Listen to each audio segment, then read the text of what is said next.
आपणाला आपण असल्याचे भान म्हणजेच ज्ञान. सरस्वती, गणपती इत्यादी नाना प्रकारची नावे वाचेला दिली आहेत.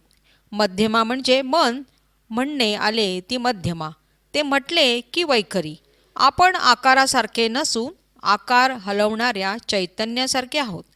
व्यक्त म्हणजे ओळख म्हणजे ज्ञान, पण त्याला आकार नाही, मनाला आकार नाही. देह वर्ज केला तर तुलाही आकार नाही.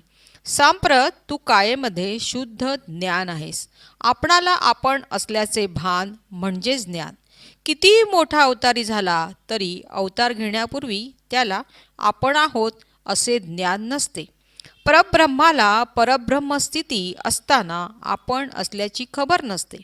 राम परब्रह्म होता, पण त्याला गुरुने ज्ञान सांगावे लागले. याचा अर्थ काय? राम परब्रह्म होता हे कसे, व मी परब्रह्म नाही हे कसे? भगवान श्रीराम परब्रह्म असून आपली माहिती त्यांना गुरुकडून घ्यावी लागली. काही जण म्हणतात माझ्या आईबापांची निवड मी केली, मी अवतार आहे, ते कोणत्या आधाराने? असे म्हणणे हे अज्ञानाचे लक्षण आहे. कारण जन्मापूर्वी काया नसते. काया नसेल तर ज्ञान नसते. पण आईबापांची निवड कशी करणार?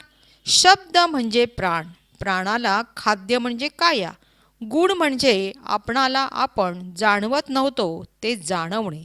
या जाणवण्यामुळे आपणाला आपल्या अस्तित्वाची हमी मिळाली. ब्रह्म म्हणजे शब्द व त्याची हमी म्हणजेच ब्रह्म. हमी दर्शविता गुण आहे, पण खरे म्हणजे जी हमी आपली आहे ती परब्रह्माची. कृष्णाने सांगितलेले आत्मज्ञान म्हणजे आपलीच माहिती. ती माहिती आणि माझी माहिती अगदी बरोबर जमली आहे. दंड करणे नि दंडाचा अनुभव घेणारा गुणच.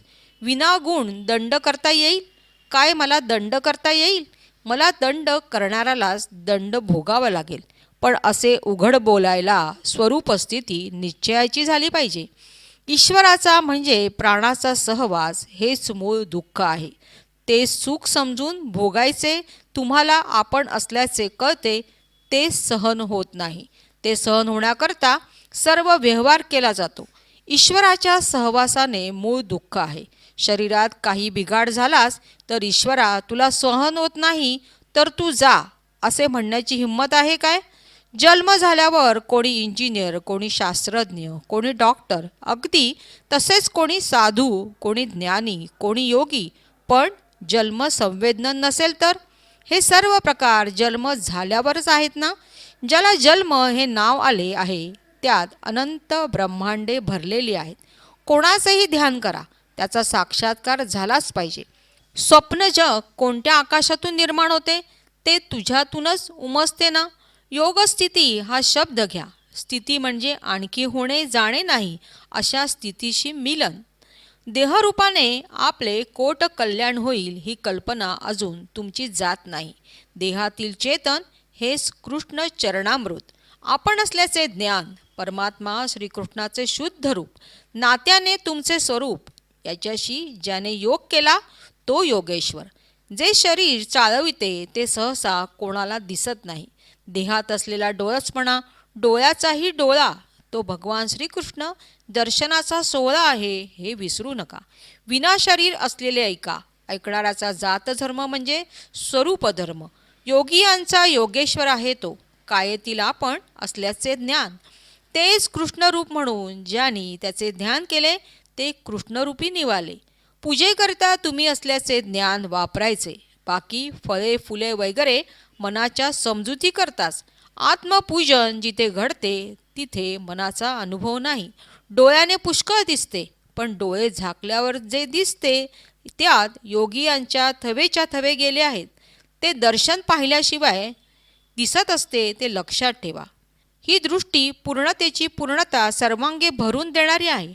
आपली उन्नती व्हावी, देहाचे सार्थक व्हावे असे वाटते आहे तोपर्यंत काहीच साध्य होणार नाही. संत, साधू, सज्जन, योगी सर्व त्या चैतन्यात मिलाप होऊन गेले. ब्रह्मादी या चैतन्याच्या हालचालीच्या संज्ञा आहेत. जाणीवेचा एक कण हा ज्ञानाचा सागर आहे. आत्मपद म्हणजे त्याचे व माझे असा भेद नाही. तू ऐकतो आहेस, मी सांगतोय, पण ईश्वर दोन नाहीत. म्हणजे मीच मला सांगतो आहे, ईश्वराला पापपुण्य भोगावे लागत नाही. जो ईश्वर विरहित आहे त्याला ते भोगावे लागते. गीतेमध्ये काय सांगितले आहे? गीता वाचणारा शुद्ध ब्रह्म आहे एवढेच सांगितले आहे. केवळ पोट भरण्याकरता आत्मविद्या सांगताहेत ते सद्गुरू नव्हेत. माझे जीवित जगाचे जीवित यांचा संबंध आहे काय? जीवित म्हणजे आपल्याला आपण जाणवते ते. तुम्ही कोणाला थोडीशी मुंबई देऊ शकत नाही, तसे देवाची देवघेव करता येत नाही. तुम्ही असल्याच्या ज्ञानाची समजूत होईपर्यंत मनाने व नंतर न मनाने पूजा केली पाहिजे. सद्गुरू कृपा कशी करतो? निजबोधाने. त्याने आपला बोध सांगितला तो तुमचा समजा. केवळ निश्चयाचा निश्चय स्वरूपाबद्दल पाहिजे. विवेक म्हणजे सूर, अविवेक म्हणजे असुर. पुन्हा पुन्हा तेच चिंतन म्हणजे मंथन. ज्ञानाबरोबर विष तयार होते तोच अहंभाव. विवेकाने तो गेला पाहिजे. ज्याला जगायची खात्री वाटत नाही त्याने भक्ती करावी. भक्ती करता आयुष्य मिळते. गुरुवचन लक्षात ठेवणे हीच भक्ती, हेच आचरण. तुला जन्म मरण नाही, तुला पाप पुण्य नाही, तू देह नव्हेस. तुला भक्तीसाठी आयुष्य मिळेल. गुरु म्हणजे गुरु एकतत्व नाम. मनोमय पूजा हे महात्म्य आहे. जेथे जेथे मन जाय तेथे तेथे सद्गुरूचे पाय. जो वंदनीय वाटतो त्याच्या शब्दावर विश्वास बसतो. जगाच्या हाताने पूजा करायची आहे.